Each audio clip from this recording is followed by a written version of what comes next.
मान लो किसी ने भगवत प्राप्ति का साधन किया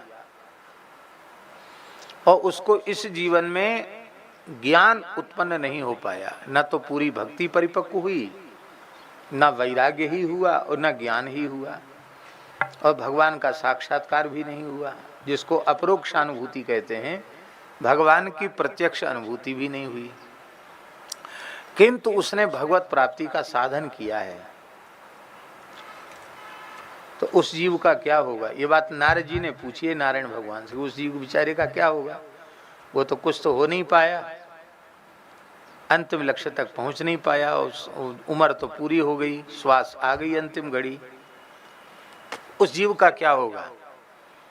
तो भगवान ने कहा उसने जो हमारा स्मरण किया है, साधन किया है, उसी के कारण उसको मेरी अंतिम क्षण में स्मृति हो जाएगी। क्या हो जाएगा? मेरी अंतिम क्षण में उसको स्मृति हो जाएगी, और मेरी स्मृति पूर्वक जब भले ही वाणी न बोल पावे, पर भीतर मन में बुद्धि में भी मेरी स्मृति हो गई, तो वह फिर कहीं अटकने भटकने वाला नहीं, वो सीधे भगवान के धाम को जाएगा। अब एक और बात सुन लो।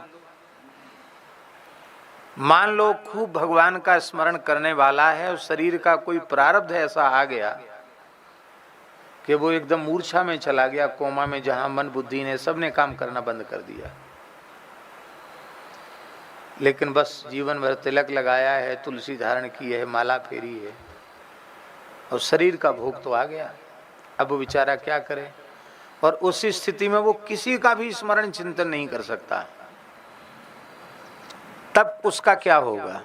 भगवान कहते हैं ऐसे साधक जीव का मृत्यु के क्षण में मैं स्वयं स्मरण कर लेता हूं और स्मरण करके अपने धाम को ले जाता हूं।